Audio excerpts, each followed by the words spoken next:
Welcome to the Rustic Garden. Today I want to give you a tour of different insect damages, maybe diseases, and also production in my garden. It's July 4th. This is one side of my garden. This is a cucumber plant that I've been taking care of with neem oil, and it did get a little bit beat up down at the bottom. That's when I noticed the spider mites, soft body insects, or whatever it was under the leaves. I've been spraying it with neem oil and it's recovering, doing pretty well. The newer leaves really don't have any damage. The one thing about neem oil is it takes about 3 to 4 days for the insects to die off. So the leaves that are damaged will stay damaged, and you might get a little more chewing. However, I like the overall benefits of neem oil. That's my squash plant. I've been harvesting squash out of there. In here is rabbit damage. I did have chicken wire over it, but there's baby rabbits in here now, and these tips have been chewed off really by a baby rabbit, and they get in through the small holes in my fencing. They get around the chicken wire. My tomato plants in sort of a raised bed. You can see some of the onions that I stuck in there are doing okay. I've been eating the red cabbage. I've got 2 left. That was absolutely delicious. As we come around, I have my strawberry production. This is peppermint, my container tomatoes, and the damage that's on these leaves right in here, the yellowing, more yellowing, that's all just from the heat. Right in there you can see a good example of that. That yellowing is from high temperatures. We were at 105 index for the last couple of days. Here are my perennial flowers. They're really almost in full bloom, and again they bring in a whole lot of different insects, a lot of pollinating insects. Well, let's come around this way. Over here I have an acorn squash plant. I think it's an acorn. It might be butternut, I forget. But either way, it's not your standard zucchini, cucumber, all that kind of stuff. It is a vine. And what I look for now is the flowers are opening. They look great, and pretty soon I'll be able to remember what plant that is when I see the shape of the fruit.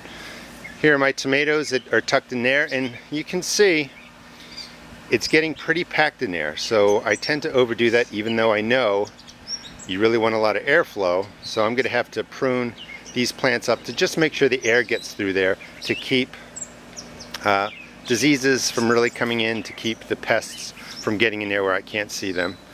More tomato plants. I just shot the video on this not too long ago. One thing of concern is that die-off. If anybody recognizes it. It happened really in about, well, maybe there's some clues. Not sure what those white flecks are. But it happened very quickly. It just browned out and died, and you can see little white specks on there. So that's why you want to inspect your garden, see what's going on. So I'm going to try and figure out what that is, and this plant's going to have to get sprayed. I've been doing pretty good with the tomatoes. I'm very proud of them, as I mentioned. You can see some of the size to the tomato plants, to the tomatoes themselves. That's an Aunt Ruby's German green. This is a Russian bicolor oxheart. Has a great shape for a fruit. That's going to be yellow and red. I think those are Aussie heirlooms. Doing very, very well. My Matina is starting to turn red.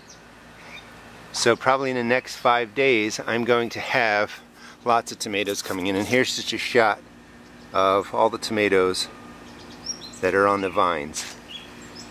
They're doing really, really well.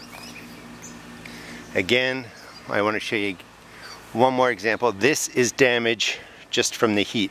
The plants, different varieties, and this is a red pear, and I actually grew this in another place accidentally because my mind slips every once in a while. So I planted a red pear here and a red pear on the other side of the garden, and they both have the same colored leaf distortions, and they both came when the heat came.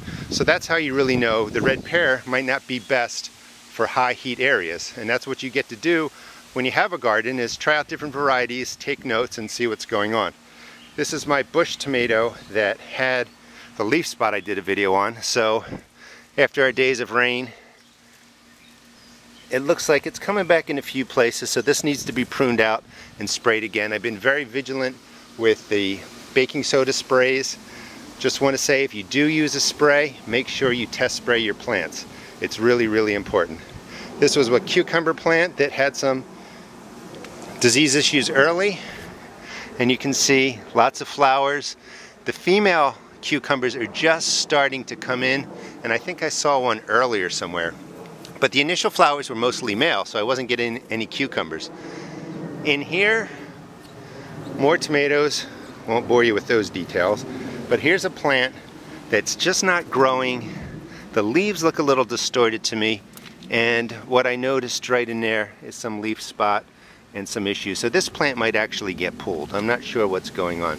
Here's a different tomato.